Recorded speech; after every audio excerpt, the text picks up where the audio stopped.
Hi everyone, thanks for tuning in. This is my first in a series of videos that I'm going to be doing on the films of Steven Soderbergh. Done a couple of director series with a partner who unfortunately isn't on YouTube anymore, but I wanted to tackle this one because Soderbergh is a director who I admire almost as much as David Fincher, and he's actually made a lot more movies than him. He's directed hit blockbuster movies, he's directed Academy Award-winning films, he's done a lot of experimental stuff, a lot of very low-budget stuff, yeah, he's kind of done it all. He's a jack of all trades. And of course he just directed Contagion, which came out last month, which was quite good.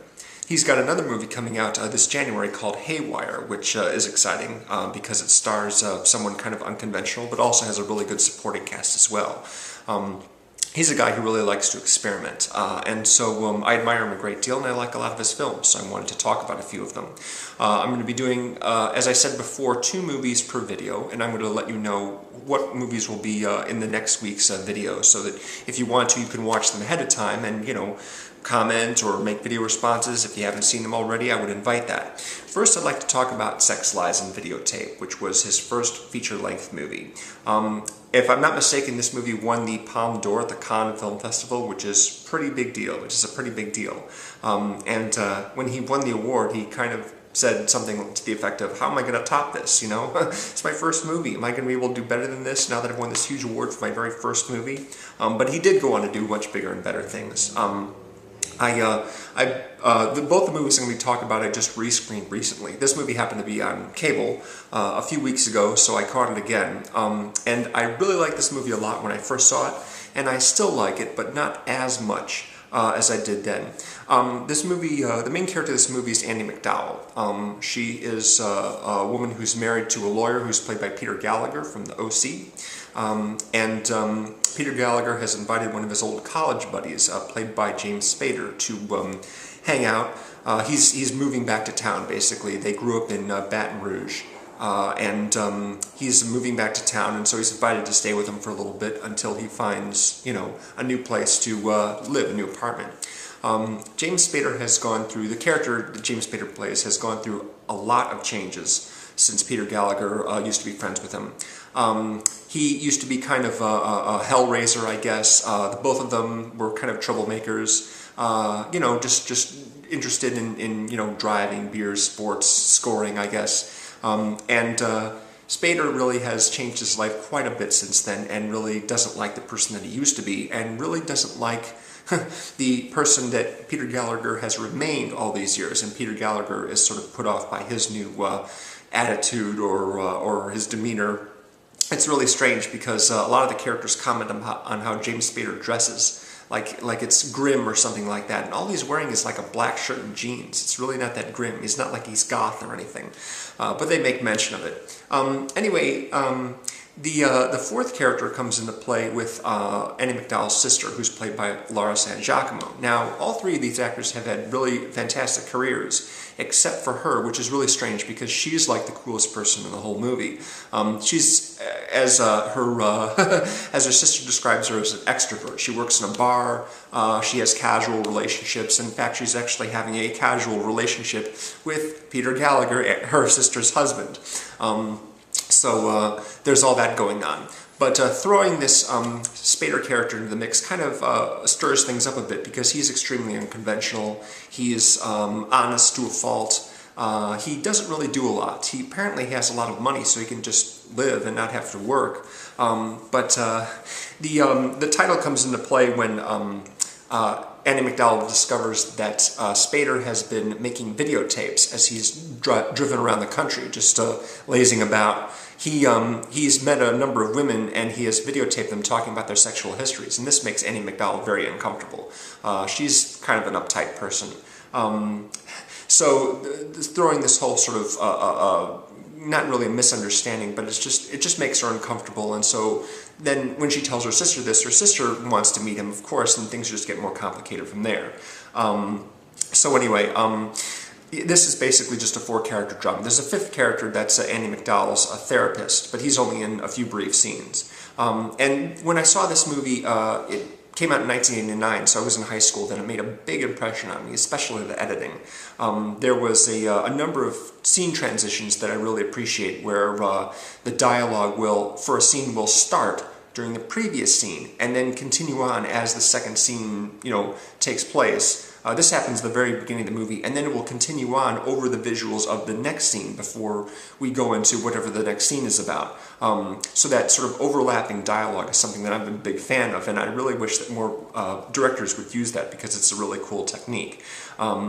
Just makes transitions a lot smoother. The scenes don't end so suddenly and start again. Sometimes it's appropriate, but in this case it works very nicely.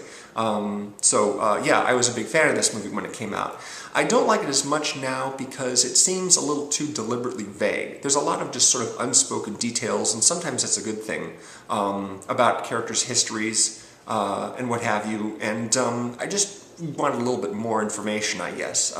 For example, why Graham, the James Spader character, never seems to have to work at all. He just has plenty of money for rent and food and what have you, but he never works. And there's an explanation for that is also frustratingly vague. But there's just a lot of that kind of vagueness about the movie. So I'm not as big a fan of it as I was back when I first saw it. But I still like it quite a lot, and I love all the actors in it, especially Lara Giacomo. She's really a lot of fun. I'm not really sure of what she's done currently, if anything, but she clearly did not have the career that either of the other three leads had. So that's disappointing, because she's great fun in this movie. She's really great. So that was the first movie that Soderbergh directed, his first feature-length movie. After that, he did a movie called Kafka, starring Jeremy Irons. It's a black and white kind of mystery thriller. I think it took place in the 40s or 50s. Theresa Russell's in it, Ian Holm, Armin Mueller-Stahl. I really didn't like the movie very much, and not a lot of other people did either. It didn't get a lot of good notices. I did see it a long time ago and haven't seen it since, but I wasn't really interested in focusing on that one. The movie that he made after that, however, is much better. It's called King of the Hill, which takes place in 1933 during the Depression. The main character is a boy who's played by Jesse Bradford. Jesse Bradford went on to, in his later years, star in Bring It On and Swim Fan, and he also played a recurring character on the television series The West Wing. He is the older of two brothers who are living in this kind of rundown apartment building, they're always worried about money. They have to, basically improvise soup from ketchup and water. They have to cut corners everywhere they go. They're constantly in fear of being, kicked out of the apartment or locked out of the room with all their clothes and things inside. Because they're so behind on the bills. Everyone's behind on the bills. One after another, you see all the doors in the apartment building are being padlocked because the tenants can't pay their rent, and then they have nothing else to do except live out on the streets because all their stuff is inside. One of the very first scenes is an artist, a sketch artist, being locked out of his apartment, and all his materials for making money are in the inside. There's nothing he can do about it. The father is played by Jeroen Krabbe, and he is a traveling salesman. He's trying to get a job with a watch company, and he gets a job that takes him out of town doing sales work, so Jesse Bradford is left to his own devices for a lot of the time. His mother has to go into a sanitarium because she's sick. They decide to ship his younger brother off to one of their relatives so they wouldn't have to worry about feeding him. Jesse Bradford's character does a lot really well in school. But he doesn't have money. He doesn't have the clothes and sort of the respectable his family and history that a lot of his classmates do. So he ends up lying a lot. He makes up a lot of stuff about his father, about his family, about people that he knows, and eventually those lies kind of catch up with him. They catch on to the fact that, no, he doesn't personally know Charles Lindbergh, and no, his dad does not work for the government, is not an archaeologist or anything like that. But he does have a very good friend in an older teen who's played by Adrian Brody. There's some really cool actors who were just getting their start when this film came out. Adrian Brody, like I said, is in it. Katherine Heigl is one of his classmates. Amber Benson from Buffy the Vampire Slayer is also in it. Plays a girl who lives with her mother in another apartment in Jesse Bradford's building. And Karen Allen, you might remember her from Raiders of the Lost Ark, and the fourth Indiana Jones movie. She plays Jesse Bradford's teacher. Also, I had no idea, but Lauryn Hill is actually in this movie. I just looked up the cast on IMDb, and Lauryn Hill from the Fugees plays basically the girl who runs the elevator in the apartment building. I thought that I recognized her, but I didn't know where it was from. But she's not really an actress, at least not by trade. She's a singer. So anyway, things get really complicated, of course, when Jesse Bradford has to basically live on his own for a while and kind of fend for himself, just scrounging up food wherever he can.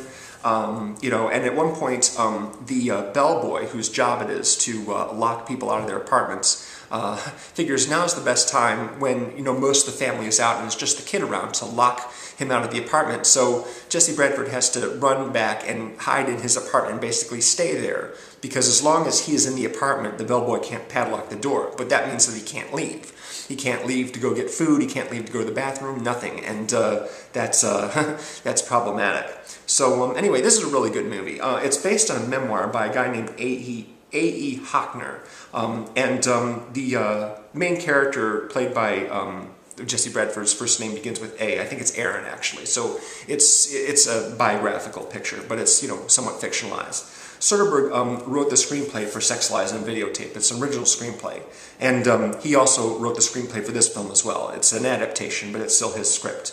So both these movies are very good. And I wanted to mention that I'd like to apologize for anybody who tried to watch this movie before this video came out, because as it happens, it is not on DVD. This movie came out in 1993 and it's still not on DVD. So I had to find the tape, the VHS tape, and in order to watch it again before making this video. So if any of you were inconvenienced by the fact that you couldn't find the movie anywhere, I apologize for that. I didn't even know about it until Monday. But I managed to get a copy of it and watch it yesterday before making this video, so again, I apologize for that. But anyway, those are the two movies, the first two movies in the series. Like I said, there's going to be about 8 videos more in which I discuss 2 movies per video, and the next 2 movies in next Thursday's video are going to be The Underneath, which stars, again, Peter Gallagher, and Schizopolis, which stars Steven Soderbergh himself. So if you'd like to check out those movies, they are both available on DVD somewhere. So if you want to take a look at them before the next week's video, I encourage you to do so, because they're pretty interesting. Thanks very much for watching. And if you'd like to leave videos, again, with your own reaction to these films or any others by Soderbergh, please do. I encourage it. Thanks very much for watching, and see you next time.